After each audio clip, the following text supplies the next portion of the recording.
Gee, it's telling. The first parliamentary business for the new government is their move on legislation today to abolish the cashless debit card that was helping to reduce substance abuse and giving families a fighting chance in remote communities.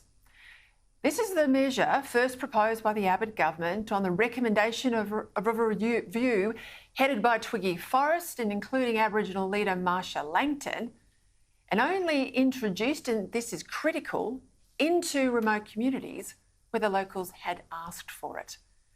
To judge the nature and priorities of this government, it's worth noting that the cashless debit card trials were originally supported by Labor, and that the Rudd-Gillard government with coalition backing had extended a similar card under the then Social Services Minister Jenny Macklin, known as the Basics card, to nearly all working age welfare recipients right across the Northern Territory. Here is Labor's Jenny Macklin on the ABC's Late Line program in 2012 talking up Labor's own welfare card. These are all areas where we have high unemployment, large numbers of people on income support. We want to make sure that they're given this extra tool of income management to help them manage their money. Income management puts between 50% and 70% of welfare payments onto a basics card to buy priority items like food and clothing at approved stores. Not only have we found from the authorities that it's useful, but people themselves, those who are on both the child protection, income management, and those who have voluntarily decided to go on income management, have said they found it useful for themselves, but they've also said that they would recommend it to their friends. Funny, isn't it, how no one now in Labor wants to remember that, do they? Here was Labor's new Social Services Minister, Amanda Rishworth, in question time today with the spin that all but denied Labor's own Basics card under Macklin. Now, earlier today, I introduced legislation to start the task of dismantling the Coalition's cashless debit card experiment. And I want to reassure the member for Bruce that seniors will no longer have to worry that their pension might get linked with the card, because no one in this country will have to worry about it, because we're getting rid of it. And we are ending the experiment of privatised welfare in this country.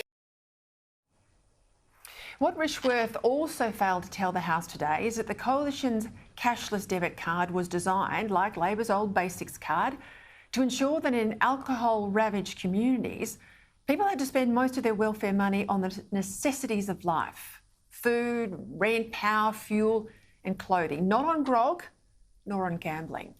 That's because as taxpayers, we all work hard to hand money over to the government to support those who need help, to cover the basics, not blow it on grog or put it through the pokies and leave children without. So in the communities of Kununurra, Ceduna, Kalgoorlie and Hervey Bay, where the debit card was rolled out, most working age welfare recipients received 20% of their payments into a normal bank account, so cash, and then the other 80% paid onto this cashless debit card, which looked absolutely like a normal debit card, that could only then be used for things that weren't alcohol or couldn't be withdrawn as cash. Now, it's hardly racist, as some of the critics claimed, because about 50% of the card users were not Indigenous. I'll say that again. 50% of those on the cashless welfare card were not Indigenous. And it was hardly the nasty imposition that critics also claimed, given it was only introduced after extensive local consultation. On this consultation point, here were more fibs today from the Minister. Of course, the cashless debit card was an ideological obsession by the former coalition government. It was imposed on communities and kept rolling out. Order. And of course, it was completely... Order. I have, member for Aston, I have. Member for Aston. I'll get to that. Of course, they imposed it on communities that did not want it and did not like it. Ideological obsession, same card as Jenny Macklin. And nor was it the failure of politically correct outsiders who like to claim that this grog sale ban didn't work. Because we know from statistics, we see it now in the NT with all these protests against the lifting of blanket alcohol restrictions, that these cards made a difference. In Alice Springs, there were reportedly 54 domestic violence incidents in the 48 hours after grog bans there were lifted last week. And on behalf of local communities that want to keep these bans, new Indigenous Affairs Minister Linda Burney is urgently seeking talks, she says, with the NT government to protect people against new epidemics of alcohol-fuelled violence. That's the contradiction here. This is a government that says it wants to better help Aboriginal people, that says it believes in self-determination and consultation with Aboriginal people, that is busting to introduce this voice to the Parliament, even though there are now 11 individual Indigenous voices actually in the Parliament, yet it's rushing through this legislation to abolish the cashless debit card without any obvious consultation with the impacted communities. Now explain that to me. Because yet again it seems Indigenous people are entirely free to make their own choices, but only if those choices concur with those of the politically correct, quasi-green inner city activists who run the Labor Party these days.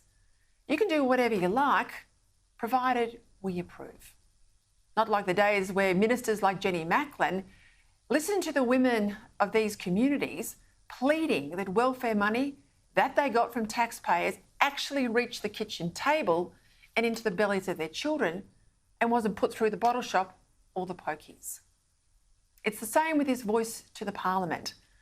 Labor doesn't want an Indigenous voice to give remote communities more power over their own lives. It wants a voice to make it harder for a future Parliament to implement the sort of agenda that a lot of working class taxpayers would support, namely ensuring that their money is used responsibly. Should welfare recipients, especially those of working age, be able to spend more than 20% of what they get from taxpayers on grog and gambling? I don't think so. And I suspect lots of Labor voters would think so either.